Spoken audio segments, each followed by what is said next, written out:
morning, welcome to CATEX TV. My name is Frank Fortunato. Today is Friday, September 2nd, 2016. If you want to follow us on Twitter, please go to CATEX TV. There will be no broadcast on Monday, September 5th. It's a national holiday in the United States. It's Labor Day. Well, for the first time in more than a decade, a hurricane struck the state of Florida. Hurricane Hermine struck Florida yesterday morning at a Category 1 strength.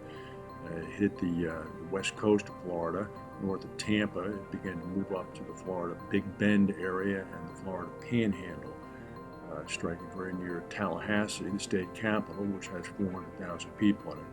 The storm began to dissipate in strength fairly soon after striking land. However, it did cause some damage. It had high winds and flooding rains. The storm's maximum sustained winds right now have decreased to about 60 miles per hour. It's located about 35 miles northeast of Valdosta, Georgia. It's expected to move up through the Carolinas, through Virginia, and eventually impact the northeastern U.S. going out off the coast of New Jersey. Most of the state of South Carolina is under a flash flood warning right now. In Tallahassee, high winds knocked out power to many residents, but there have been no reports of any injuries. Tallahassee saw about 5 inches of rain. Meanwhile, the potential losses from this hurricane are expected to be manageable for the insurance and reinsurance industry.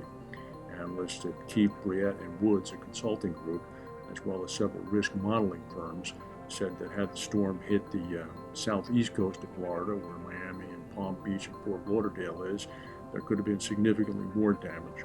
But up in the northwestern corner of the state, especially as the storm began to dissipate in strength after it encountered land, it's turned into largely a rainmaker event.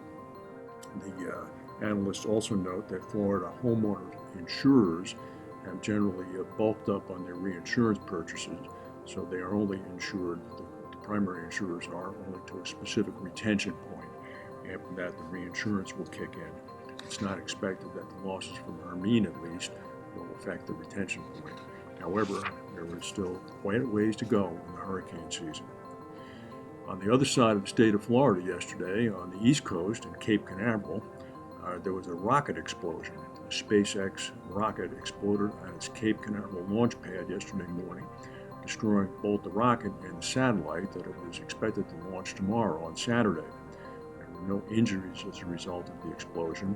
SpaceX CEO Elon Musk said that the explosion happened while the rocket was being fueled, but the cause of the blast is still unknown. The rocket was carrying an Israeli-made satellite to be used by Facebook to bring internet access to Africa, the Middle East, and Europe. Mark Zuckerberg, the CEO of Facebook, said that there are other technologies available to help connect people. He said he's disappointed to hear that the launch failure destroyed our satellite, but we will keep working until everyone has the opportunities this satellite would have provided. The blast took place at Launch Complex 40, which is an Air Force facility that's been leased to SpaceX. SpaceX has launched 25 rockets since 2010 from this site. It was a major setback to the Israeli space program. The satellite was apparently built at a cost of $200 million. It was called the Amos 6 satellite. It was the most advanced ever built in Israel. It was built by the Israel Aerospace Industries Group, and it's owned by Ramat Gan-based Spacecom Limited, which to head into space for a 16-year mission. The insured loss for this could be up to $300 million. Sources in the insurance market say that the loss, which took place before the launch, obviously, would likely fall under marine cargo coverage. It's also said that pre-launch policy for SpaceX does not typically cover static fire tests, which apparently is when the explosion occurred, but these tests could have been covered by endorsement. Several sources have expressed surprise that the satellite was actually attached to the rocket during the static fire test, that this is not usually the case. The question is where the loss will fall. Will it fall under the policies of the satellite owner, or will it fall under the policies of the rocket owner, SpaceX?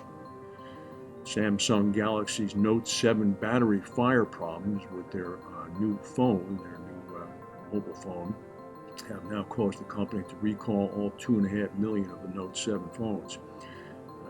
Their battery problems have happened only 24 times for every 1 million devices. There have only been 35 cases where there actually been a fire, and Samsung identifies only 24 phones out of each 1 million phones that have been sold as being potentially a problem, but they're recalling all the phones. Samsung designed the battery, but it outsourced the manufacturer to other companies. And one of those factories, they say, is to blame for the faults in this battery.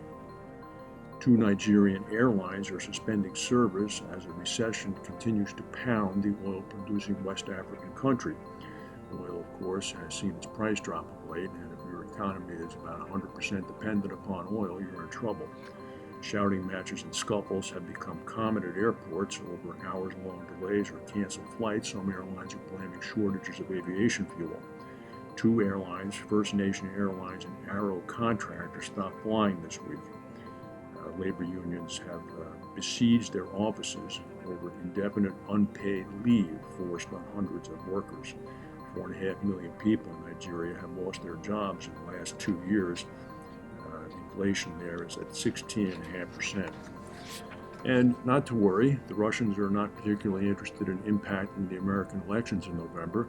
Vladimir Putin, just 2 days before the G20 meeting in China, where you'll of course see President Obama, said he did not know who's behind the hacking of the U.S. Democratic Party organizations, but that the information uncovered was important nevertheless.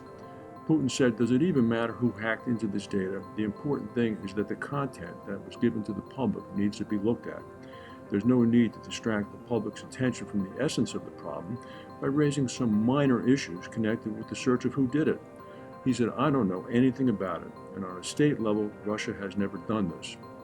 Of course, the leaked emails that were released by WikiLeaks appeared to show favoritism within the Democratic National Committee for presidential nominee Hillary Clinton, and prompted the resignation of the DNC chairwoman, Amy Wasserman Schultz. That's the news for today. We have no broadcast on Monday. Have a good long weekend if you're in the U.S. We'll see you again on Tuesday.